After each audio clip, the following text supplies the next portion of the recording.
The massive ship appeared in the sky like a dark storm cloud. It was bigger than anything the people of New Eden had ever seen. The ship blocked out the sun and cast shadows across their small farming colony. Children pressed their faces against windows, pointing at the strange metal giant floating above their homes. Zarthik stood on the bridge of his dreadnought, looking down at the human settlement below. His 6 arms moved across control panels with practiced ease. His red eyes studied the colony through the ship's sensors. This was his routine. He had done this same thing on 1,000 different worlds with 1,000 different species. The Cosmic Emperor had ruled the galaxy for over 1,000 years. Every species he met had 2 choices: submit to his rule or die. Most chose to submit. The smart ones surrendered immediately when they saw his ship. The stubborn ones fought back and were destroyed completely. Either way, Zarthik always won. Humans were different, though. They had been different from the start. When his ambassadors first contacted Earth, the humans had listened politely. They asked many questions about his empire and his laws. Then they did something no other species had ever done. They said no, not with anger or fear, but with quiet determination. They simply said they wanted to govern themselves. Zarthik had been amused at first. Humans were such a young species. They had only just learned to travel between stars. Their technology was primitive compared to his empire.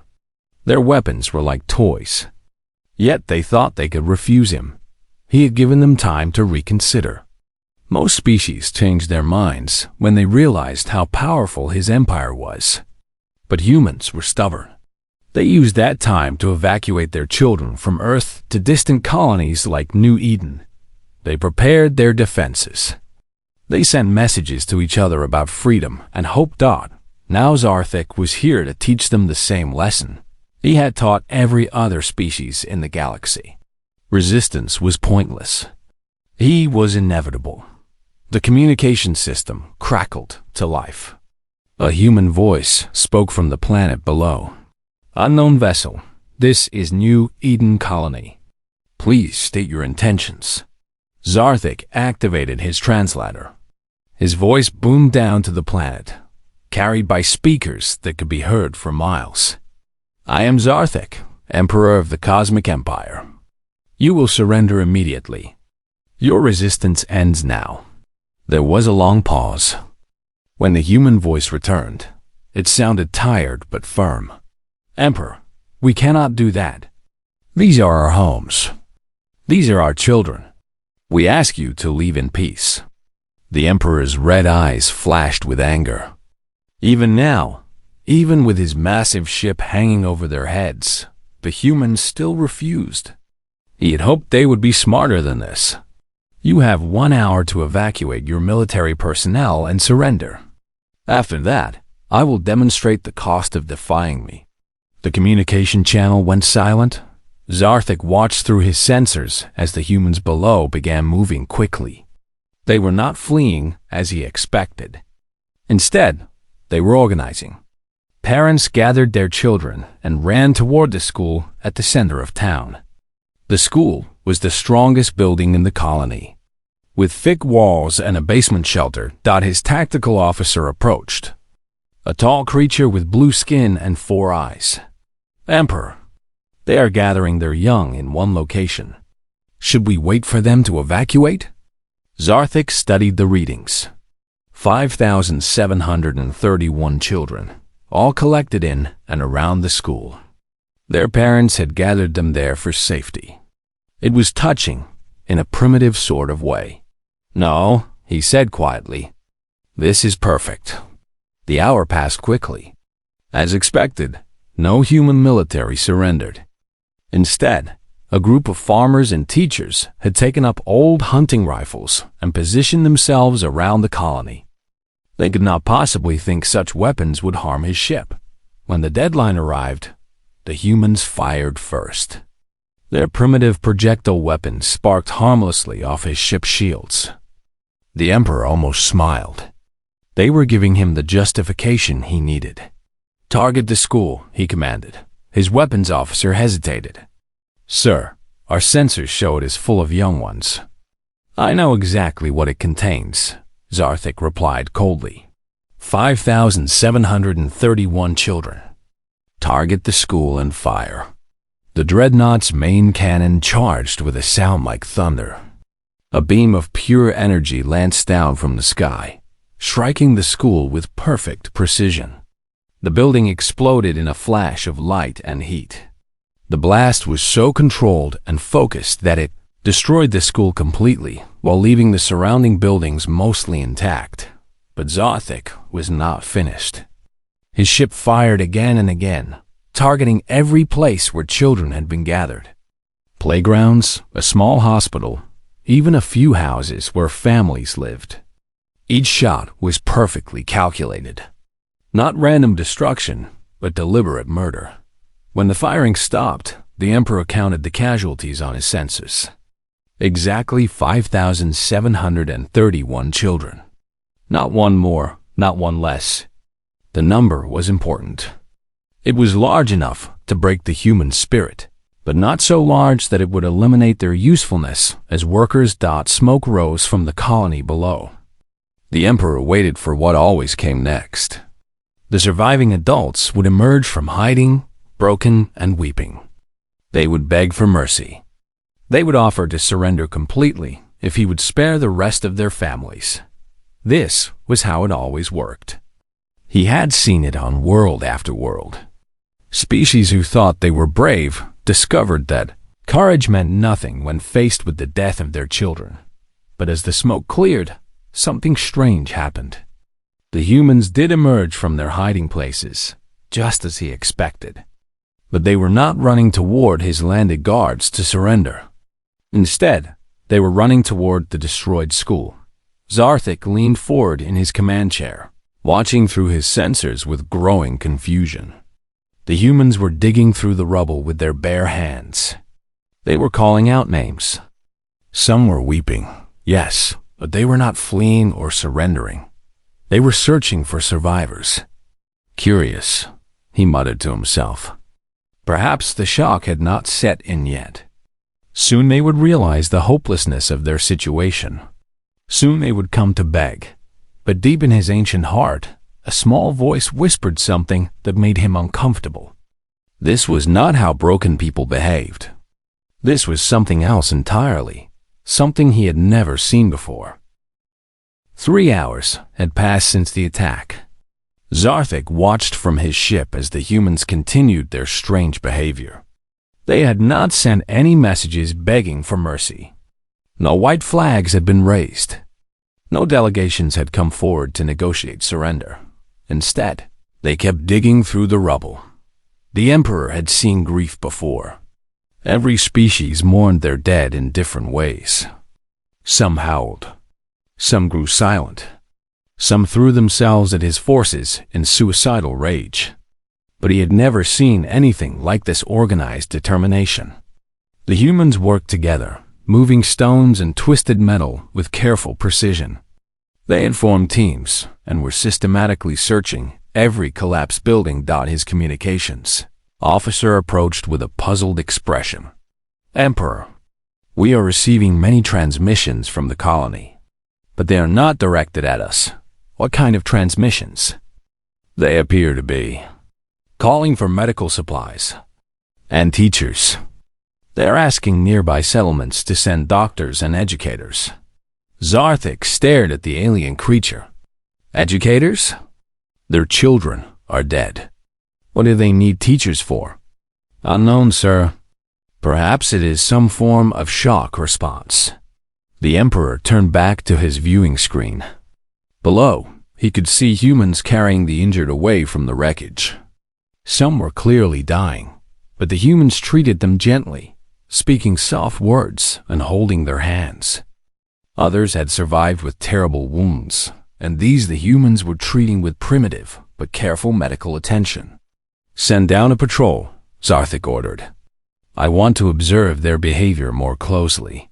20 minutes later, a squad of the Emperor's elite guards landed near the destroyed school.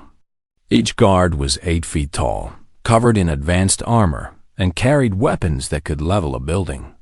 They approached the digging humans with weapons ready.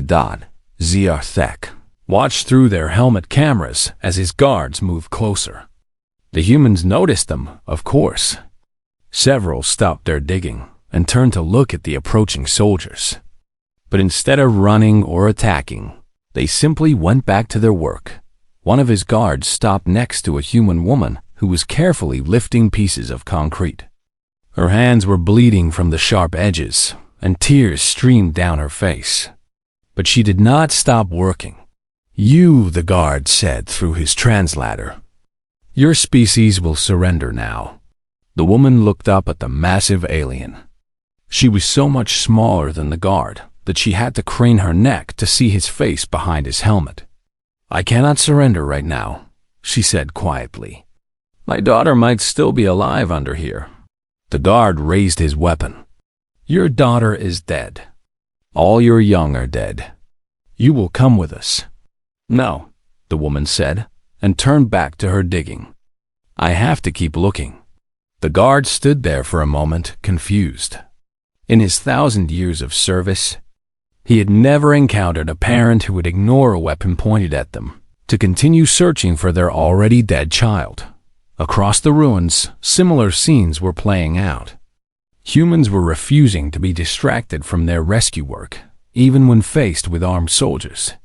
They were polite but firm. They acknowledged the guards but treated them like obstacles rather than threats. Then something happened that changed everything. From beneath a pile of twisted metal and concrete, a small hand emerged. Then an arm. Then the thin shoulder of a child. The human woman who had been digging suddenly cried out and began moving debris faster. Other humans rushed over to help. Within minutes, they had cleared enough space to pull someone free. It was a little girl, no more than 7 years old. Her clothes were torn and dirty. Blood ran from a cut on her forehead. Her left arm hung at an odd angle. But she was alive. Zartek leaned forward in his command chair, watching intently as the humans gathered around the child. They were gentle, checking her injuries and speaking to her in soft voices. The little girl's eyes were wide with shock, but she was conscious and aware. One of his guards stepped closer, towering over the rescued child. The guard's orders were clear. Any surviving humans were to be taken prisoner immediately. But as the guard reached down toward her, the little girl looked up. Her young face was streaked with dust and blood. Her eyes held the confusion and pain of someone who had just lived through hell. And in that moment, looking up at the armored giant who served the being responsible for murdering her friends, she spoke. "Why?" The single word came out clearly despite her injuries. Not screamed, not whispered, but asked with the simple directness that only children possess. The guard stopped moving. In all his years of conquest, no one had ever asked him that question. Species begged for mercy. They offered bribes. They threatened revenge. They cursed his name and swore vengeance. But no one had ever simply asked why. Through the helmet camera, Zartek found himself staring into the child's eyes. She was not looking at the guard anymore. Somehow, impossibly, she seemed to be looking directly at him. "Why?" she asked again, and this time her voice carried clearly through the communication system. The Emperor felt something strange in his chest. It was not pain, exactly, but it was uncomfortable. He had killed countless children across the galaxy. It was a necessary tool of control. Fear of losing their young made every species more cooperative, but none of those children had ever asked him why. The little girl shifted, trying to sit up despite her injuries. The humans around her helped her carefully, supporting her broken arm. She winced but did not cry out. Instead, she kept looking up at the guard's helmet camera. "Why did you hurt my friends?" she asked. Her voice was not angry. She sounded genuinely curious, as if this was simply something she needed to understand. The guard looked around, confused. His training had not prepared him for this. How do you respond to a dying child who asks honest questions instead of begging for her life? Your people refuse to surrender, he said finally. The Emperor does not tolerate resistance. The little girl tilted her head, considering this answer. Around her, the human adults had grown very quiet. They were listening to every word. But we are not soldiers, she said. We were just going to school. We were learning about mathematics and art. Why would you hurt us for something we did not do? The guard had no answer. In his helmet, he could hear the Emperor's breathing through the communication link. Zarthik was listening to every word, and for the first time in 1,000 years, the Cosmic Emperor found himself without a response. The little girl waited patiently for an answer. When none came, she nodded as if she understood something important. You do not know either, she said sadly. That is okay. Sometimes grown-ups do things they cannot explain. Then she did something that would echo through the galaxy for generations to come. Despite her injuries, despite watching her school explode and her friends die, despite facing the soldiers of the being who had ordered her murder, she smiled. It was not a bitter smile or a mad smile. It was the gentle, forgiving smile of a child who still believed that even bad people might become good if they just understood better. And in that smile, Zarthik saw something that shook him to his core. He saw hope. Zarthik stood alone in his private chambers, staring at the wall where he kept trophies from conquered worlds. Crowns, weapons, sacred artifacts, all taken from species who had eventually bowed before his power. But tonight, those symbols of victory brought him no satisfaction. A child's question echoed in his mind. Why? Such a simple word. 3 letters, 1 syllable. Yet it had done something that 1,000 armies could not do. It had made the Cosmic Emperor doubt himself. In his 1,000 years of conquest, Zarthik had developed a perfect system. Every species followed the same pattern when faced with his power. First came denial. They could not believe someone could be so strong. Then came anger. They fought back with everything they had. Then came bargaining. They offered him treasures, or promised servitude if he would spare their people. Finally came acceptance. They submitted completely to his rule. But humans were not following the pattern.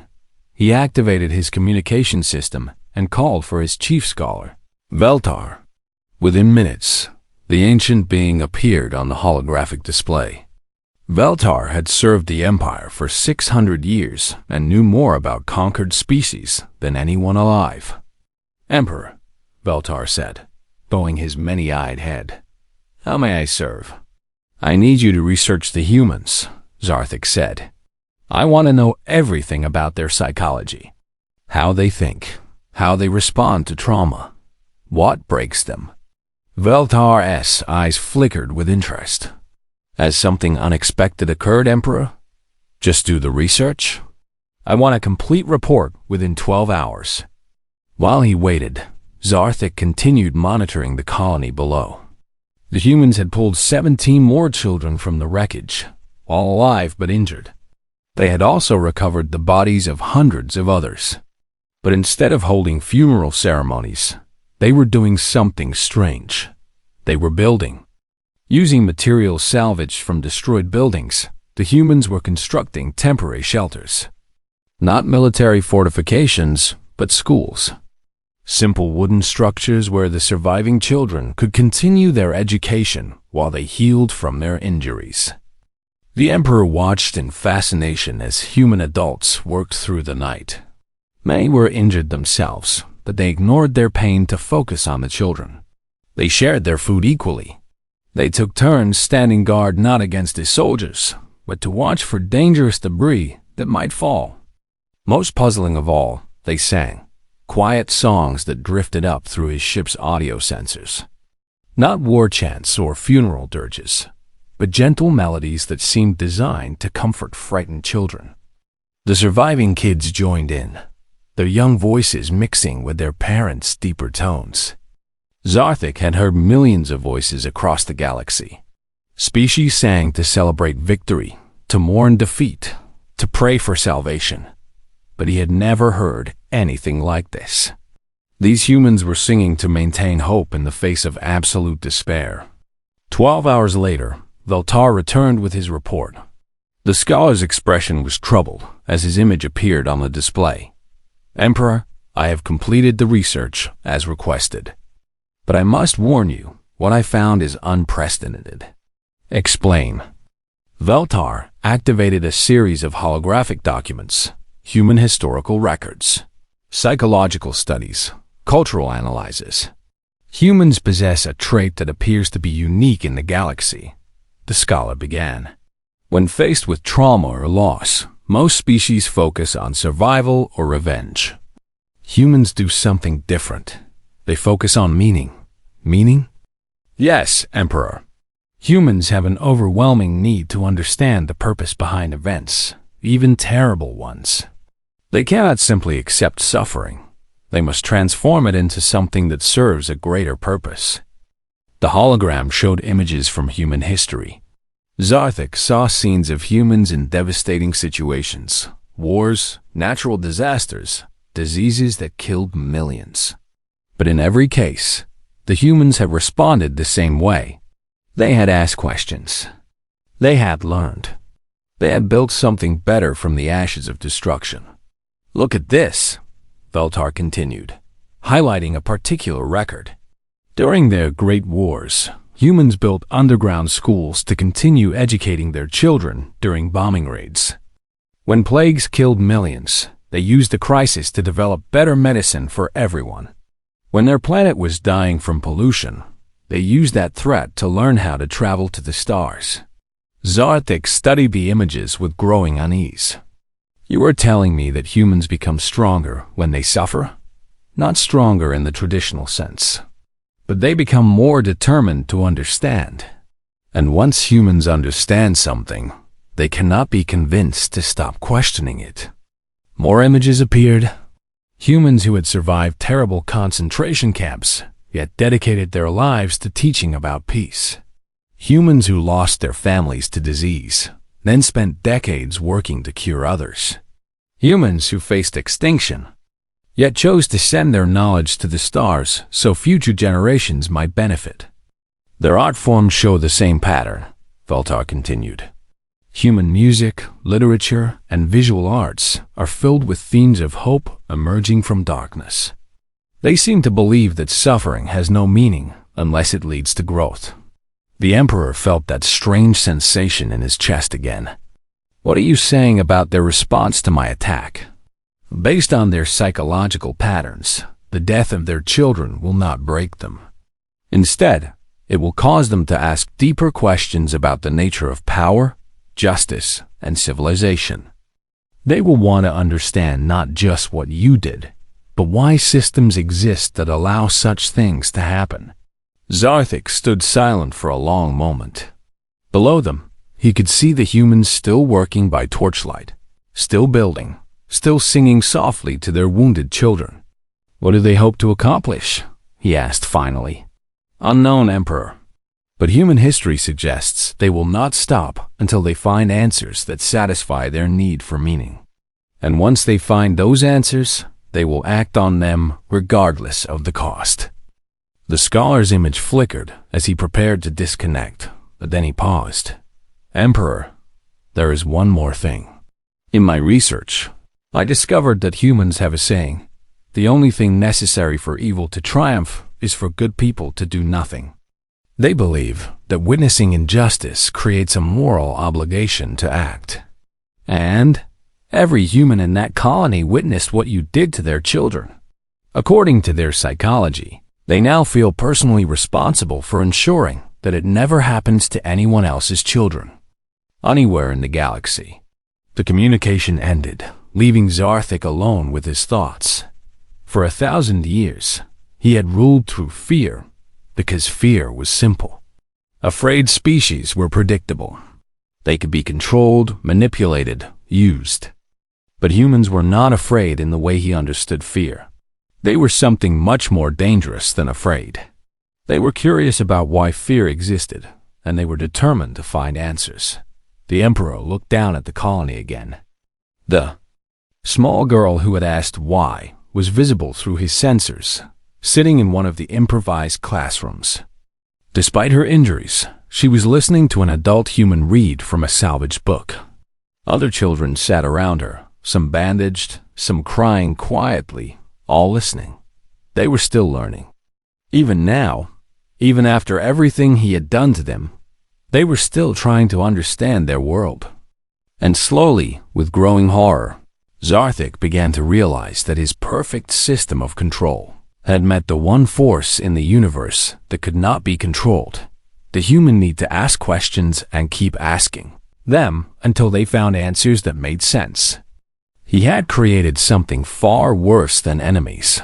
He had created teachers. The word spread like wildfire through the galaxy's communication networks. It started with a simple recording.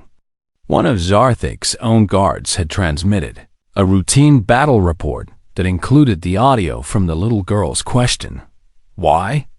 The three-letter word that had never been asked of the Emperor before. Within days, that recording was being played on worlds across the Empire. Species that had surrendered generations ago suddenly heard something they had never imagined. A child asking the Cosmic Emperor to explain himself. On the mining world of Keftar, a group of enslaved Zelanti workers gathered in their dormitory to listen to the transmission. These beings had submitted to the Empire 50 years ago after Zarthik destroyed their capital city. They had accepted their fate as laborers because they believed resistance was impossible. "Did you hear that?" whispered an old Zelanti named Grex. His blue skin was scarred from decades in the mines. A human child asked him why. "So what?" replied another worker. "Children ask stupid questions. The Emperor does not need to explain himself to babies." But Grex was thinking, "When my granddaughter was small, she asked me why we worked in the mines. I told her it was because the Emperor commanded it. She asked why the Emperor commanded it. I told her because he was powerful.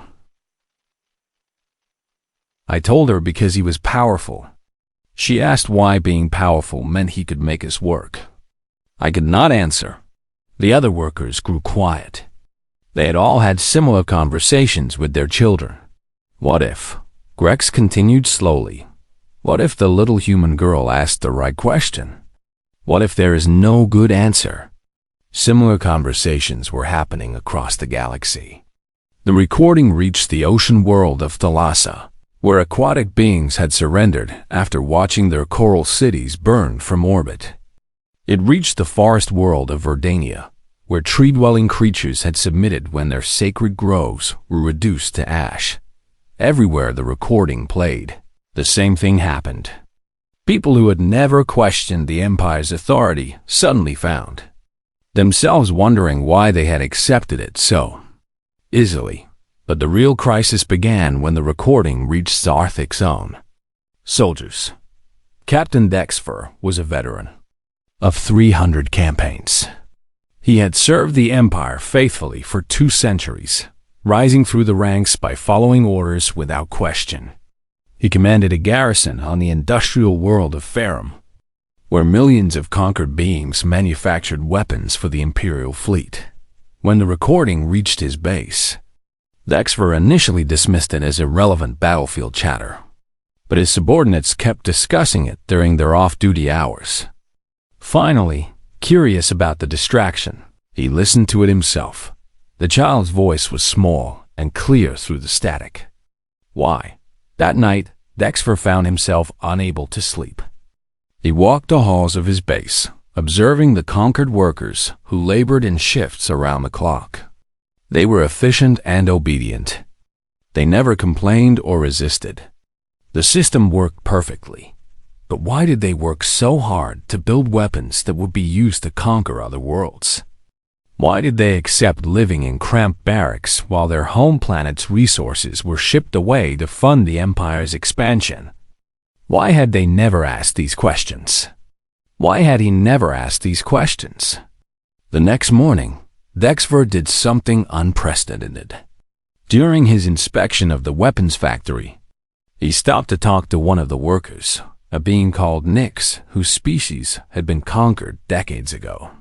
"Nyx," the captain said, "may I ask you something?" The worker looked up nervously. Soldiers rarely spoke to workers except to give orders. "Why do you work so hard to build weapons that might be used against your own people?" Nyx stared at him in shock. It was a question he had never expected to hear from an Imperial officer. Because it is my assignment, Captain. The Emperor requires it. But why does the Emperor require it? What purpose does it serve? For the first time in decades, Nyx found himself thinking about something other than his daily tasks. I do not know, Captain. I had never considered it. That conversation was overheard by other workers.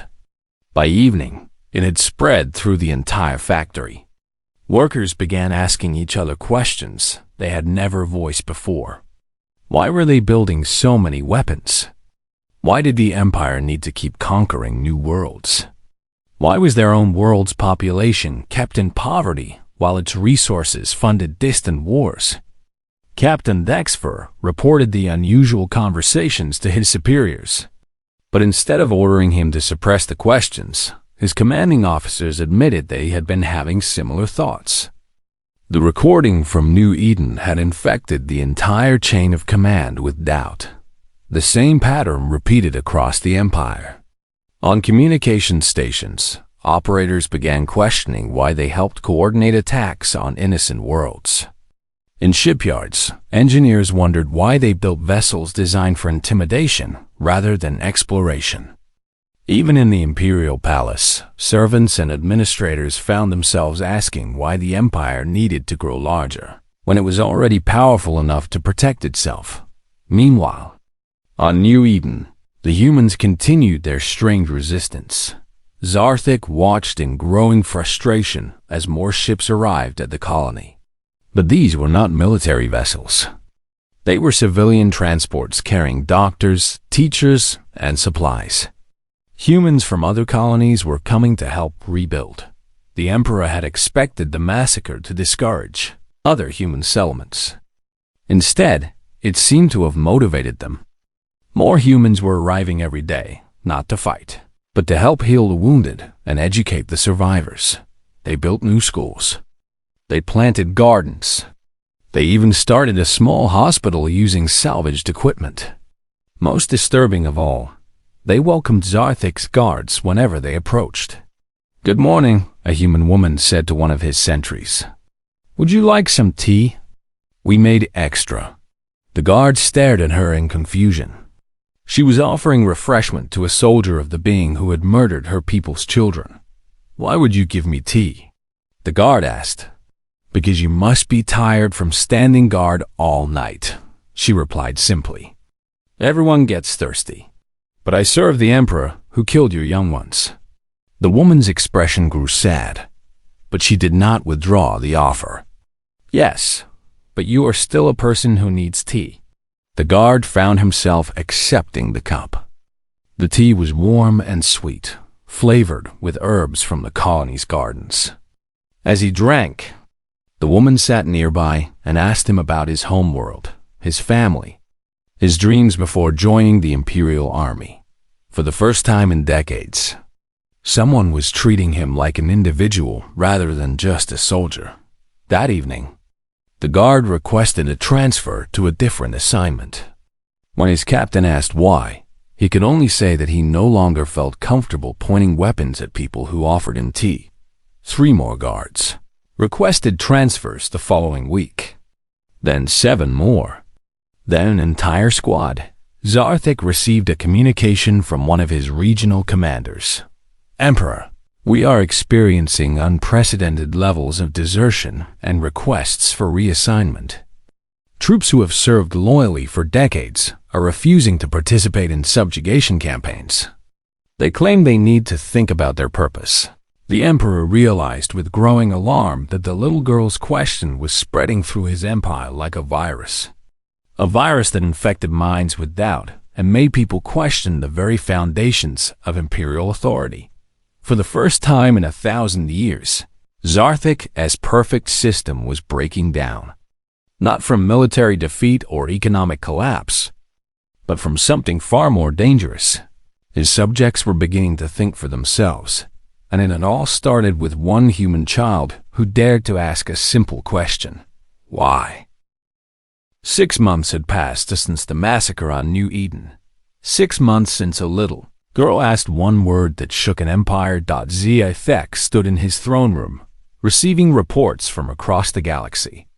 Each one brought worse news than the last. Emperor, his communication officer reported, 17 more worlds have declared independence this week. They are not fighting us. They are simply ignoring our authority. They claim they no longer recognize the legitimacy of imperial rule. And our forces? 60% of the Third Fleet has abandoned their ships and returned to their home worlds. They say they want to spend time with their families and think about what really matters. Zarthik closed his eyes. His empire was not collapsing from war or rebellion. It was dissolving because his subjects had stopped believing in it. They were not angry at him. They simply no longer saw any reason to obey. Emperor, another aide approached nervously. There is something else. The humans on New Eden have sent you a message. What kind of message? An invitation. They are holding something called a healing circle tomorrow. They have invited you to attend. The Emperor stared at his subordinate. They want me to visit the colony? The place where I murdered their children? Yes, sir. The message says they would like to understand your perspective. They think it might help both sides find peace. For a moment, Zarthik considered having the entire colony destroyed. It would be easy. One command, and the source of his problems would be eliminated. But he knew it would not matter anymore. The question had already spread too far. The doubt had already taken root across the galaxy. And if he was honest with himself, he wanted answers too. The next day, for the first time in centuries, Zarthik left his dreadnought and walked on the surface of a world he had attacked. He wore no armor and brought no guards. If the humans wanted revenge, this would be their chance. But when he arrived at the healing circle, he found no weapons pointed at him. Instead, he saw humans sitting in a large circle in the center of their rebuilt colony. Children played nearby, their laughter echoing through the air. Many showed scars from the attack, but they seemed healthy and happy. In the center of the circle sat the little girl who had asked why. Her arm had healed, though it still bore faint scars. She looked up as the massive alien emperor approached and smiled the same gentle smile she had given his guard months ago. "Thank you for coming," she said simply. "My name is Luna. What is yours?" The emperor had not said his actual name aloud in centuries. Everyone simply called him Emperor or Master or Your Magnificence. But looking down at this child who had nearly died because of his orders, he found himself answering honestly. "Zarthik," he said quietly. "That is a nice name," Luna replied. "Would you like to sit with us?" The circle of humans shifted to make room. Zarthik lowered himself to the ground, feeling strange and vulnerable without his throne or his ship around him. He was just one being sitting with other beings on the grass. An elderly human woman spoke first. "We wanted to meet you because we have been wondering about something. When you destroyed our school, what were you hoping would happen?" Zarthik considered the question carefully. "I wanted you to surrender, to accept that resistance was pointless." "Did you think killing our children would make us love you?" asked another human. "No, I thought it would make you fear me." Luna tilted her head, listening intently. "But why did you want us to be afraid of you?" There it was again, that simple question that had haunted him for months. "Because," Zarthik said slowly, "afraid people do what they are told. They do not cause problems. They work hard and follow orders and make the empire strong." "But did you want the empire to be strong for a good reason?" Luna asked. Like to protect people or to help them learn new things? The Emperor was quiet for a long time. Around the circle, humans waited patiently for his answer. Their faces showed curiosity, not hatred. They genuinely wanted to understand. At first, he said finally, I told myself I was bringing order to the galaxy. That species were safer under my rule than fighting each other. That sounds like it could be a good reason, said the elderly woman gently. What changed? Zarthik looked around the circle. These humans had every reason to hate him, yet they were listening to his words with compassion. They were trying to understand his perspective, even though he had caused them terrible pain. I stopped thinking about why I was conquering, he admitted. I only thought about how to conquer more efficiently. After a few hundred years, I forgot there was supposed to be a good reason. I just did it because it was what I had always done. Luna nodded as if this made perfect sense to her. My teacher says that sometimes grown-ups get so busy doing things that they forget to think about whether the things are good or bad. Your teacher is very wise. She died when you attacked our school, Luna said matter-of-factly. But before she died, she told us to always ask questions about everything. She said that people who stop asking questions start doing bad things without realizing it. The words hit Zarthik like a physical blow. He had stopped asking questions centuries ago. He had surrounded himself with advisors who only told him what he wanted to hear. He had built a system where no one was allowed to challenge his decisions. He had become exactly what Luna's teacher had warned against. What do you think I should do now? He asked quietly. The humans looked at each other, then back at him. What do you want to do? Asked the elderly woman. I want to fix the harm I have caused, but I do not know how. I have been a conqueror for so long that I do not know how to be anything else. Luna stood up and walked over to him. She was so small compared to his massive form that she had to reach up to take his hand. You could try learning, she suggested. That is what we do when we do not know something. We ask questions and we learn and then we try to do better. But I am the Cosmic Emperor. I am supposed to already know everything. Nobody knows everything, Luna said with the absolute certainty of childhood. That is why we have schools and teachers and books. Even grown-ups have to keep learning. Zarthik looked around the circle again. These humans had lost everything because of his actions, yet they were offering to teach him how to be better. They were showing him a kindness he had not experienced in centuries. If I tried to learn, he said hesitantly, if I tried to change the empire into something better instead of just something bigger, would you help me? The humans smiled. Of course, said the elderly woman. But we would need you to answer one more question honestly. What question? Luna squeezed his hand gently and looked up into his ancient eyes. Do you promise to never stop asking why? Even when the answers are hard to hear. Zarthik thought about his vast empire, built on fear and maintained through violence. He thought about the millions of beings who obeyed him, not because they respected him, but because they were terrified of him. He thought about all the children across the galaxy who had never had the chance to ask questions because their curiosity had been crushed by imperial authority. For 1,000 years, he had been the Cosmic Emperor. But maybe it was time to learn how to be something better. Yes, he said quietly. I promise.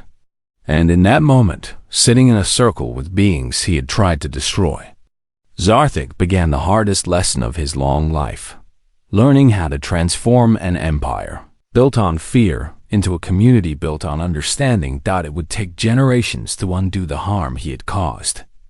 But for the first time in centuries, the former emperor had a reason to hope, because a little girl had taught him that the most powerful force in the universe was not fear or strength or advanced technology. It was the simple courage to ask why, and keep asking until you found answers worth living for.